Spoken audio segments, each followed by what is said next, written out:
Okay, it's going to be a review of Backlash 2023 from Puerto Rico.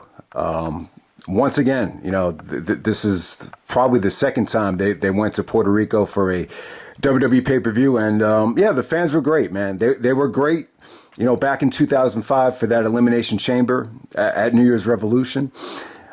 And they were great here. And it wasn't just for the Puerto Rican wrestlers or the Latino wrestlers. I thought they were hot for everybody throughout this whole show. So, yeah, definitely a fun show.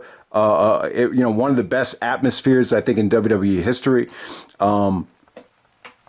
Would I say this is the best pay-per-view of the year so far? Yeah, not even close. It might be the weakest, but WWE has had a pretty good year for pay-per-views this year. So I will probably put this last, but that does not mean that this isn't worth watching. I thought it was a really, really fun show. Yeah, certain matches could have been better. The double main event definitely could have been better.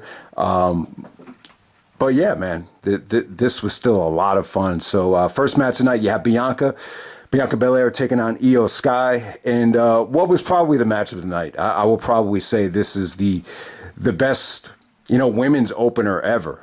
Like if you take any match that ever opened up a WWE pay-per-view involving women, I will put this above it. I would even say that this was better than Bianca's match against Asuka. Arguably, on the same level as Bianca's matches against Becky Lynch. So it was really, really good. The fans are actually turning on Bianca here. Bianca probably got more heat than anybody on this show, which, it doesn't surprise me. You could see some of the cracks opening up at WrestleMania with the fans behind Asuka over Bianca. And then, they clearly booed her when she did the stuff with the girls backstage. So you could definitely see this coming. I don't think it's totally her fault, though. It does seem like they're trying to transition Io Sky away from Bayley. I think they were talking about it on social media.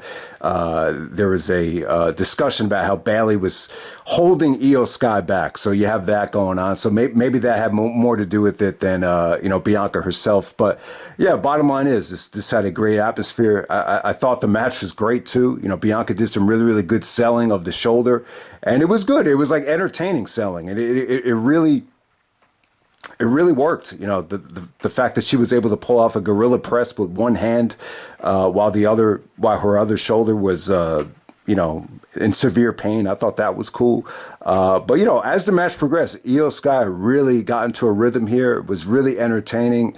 And, from start to finish, this was even better than the Asuka match. It was definitely that good. Bianca was able to fight off the interference from Bayley. The referee was great here.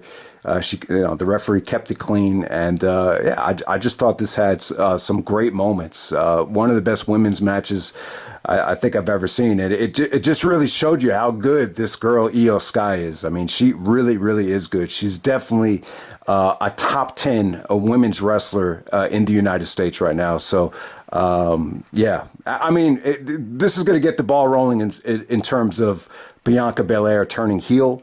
Eventually, I would love to see it. I just think it's way too soon to pull the trigger.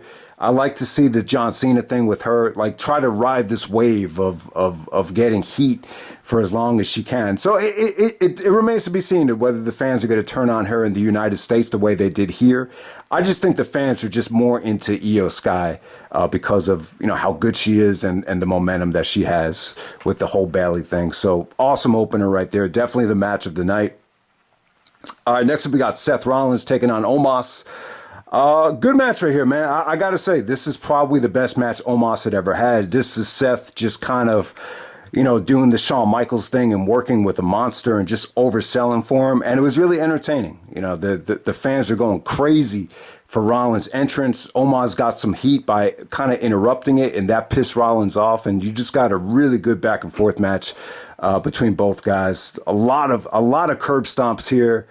Omos kicking out of the curb stomp, and ultimately Rollins has to hit the curb stomp off the top rope to put Omos away. So like I said, guys, I thought this was like one of the best, easiest to watch Omos matches. Sometimes his matches are really tough to watch, especially one that's going to go this long, over 10 minutes. But yeah, Rollins I just thought he brought it as a babyface that was willing to sell for a monster. And by the way, if anyone saw the game on Friday night with the Sixers and the Celtics, Joel Embiid accidentally curb stomped Grant Williams.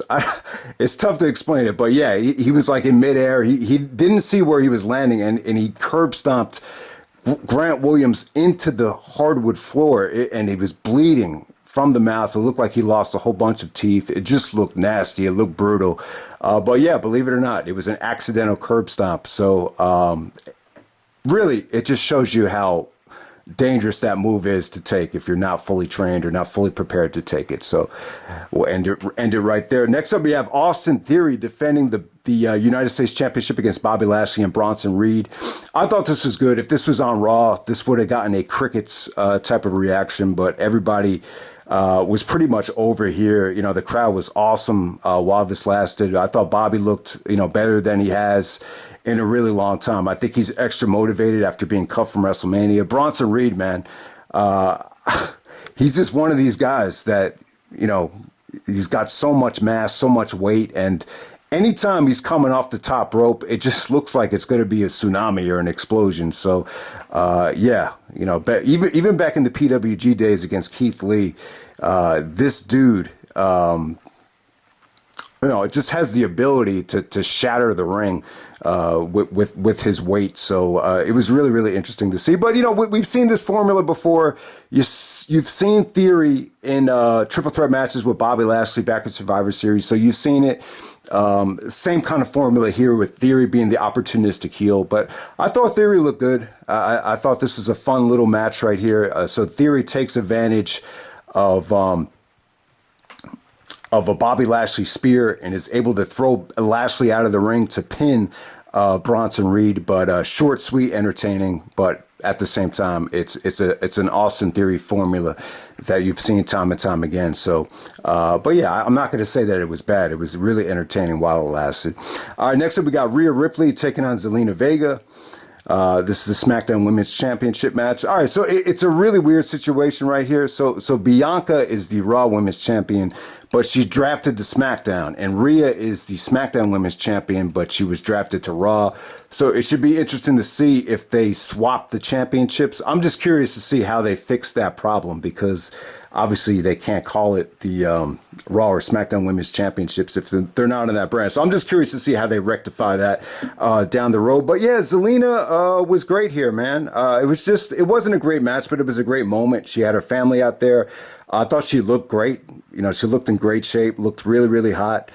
Came out with the Puerto Rican flag and the Puerto Rican inspired ring attire. So it was just a great moment for her. She did get some offense in. She did an Eddie tribute. She did a Meteora.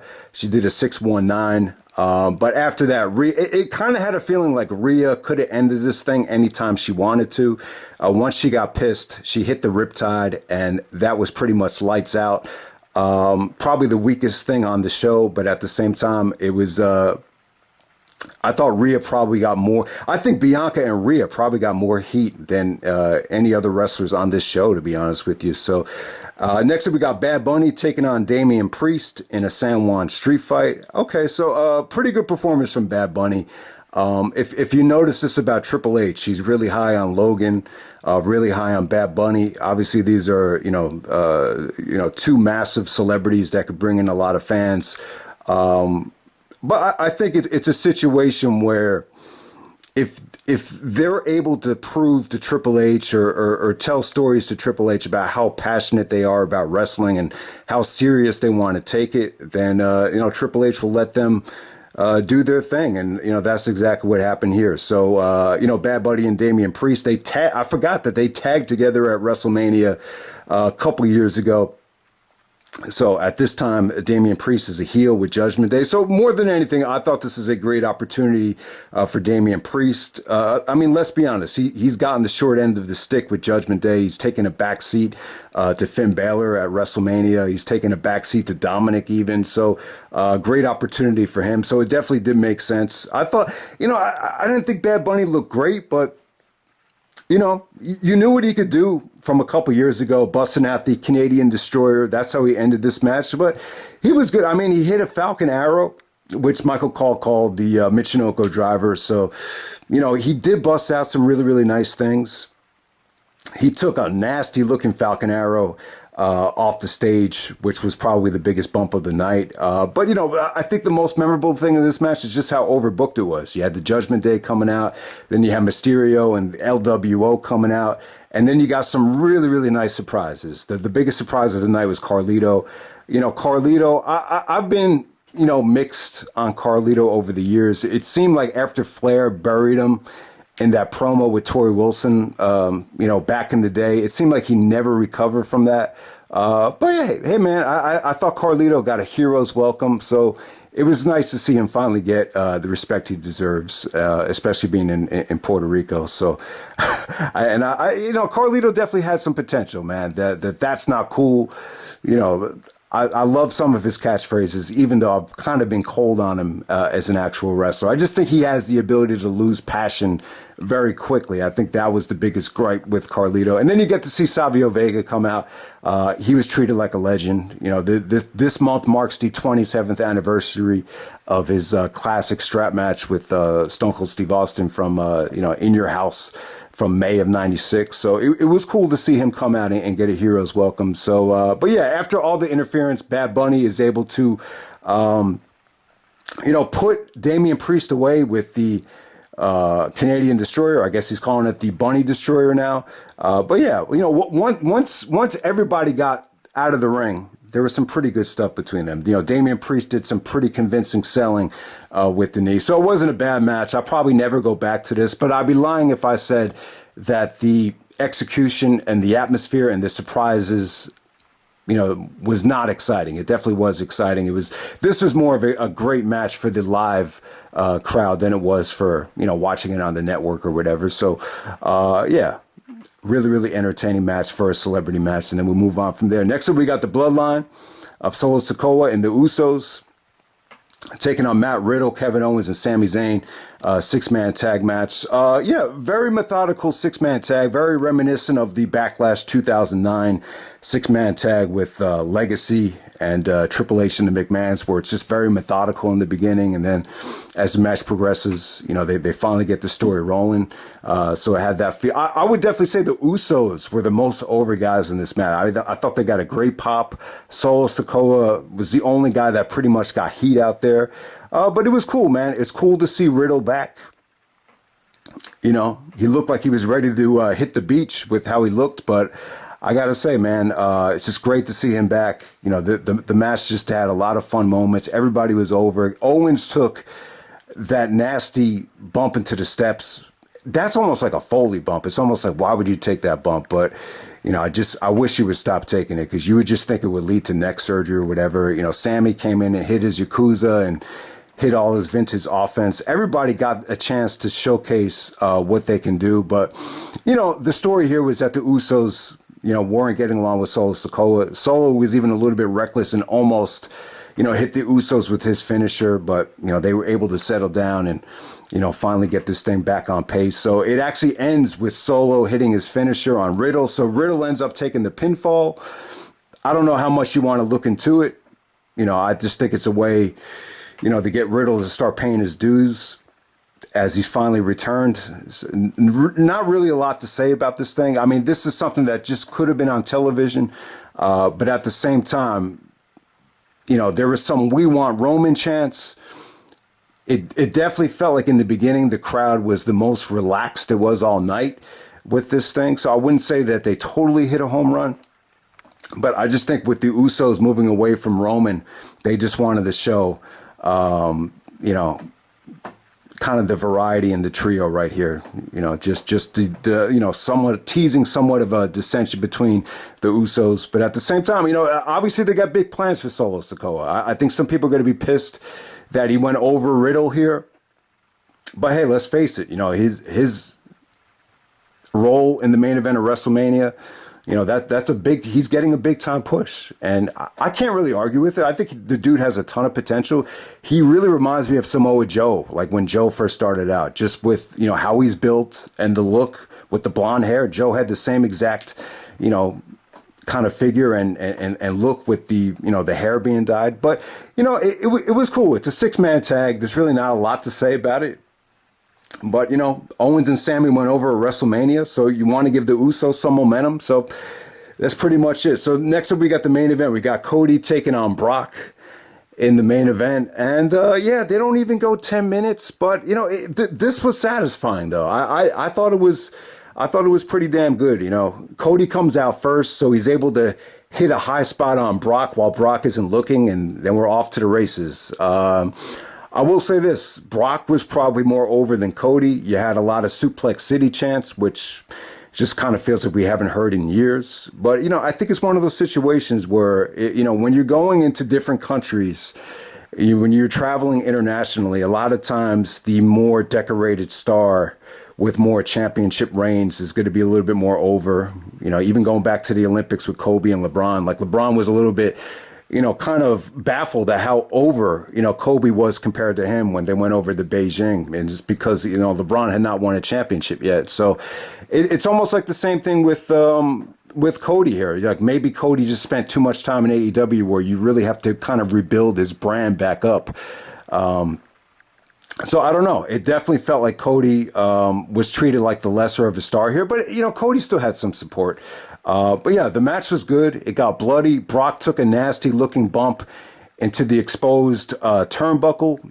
So this is probably the hardest I've seen Brock blade in a long time. I mean, you might have to go back to some of the Undertaker Hell in a Cell matches. Cody hit a couple of, consecutive crossroads, and Brock was able to hit an F5. Cody kicks out of the F5, surprisingly.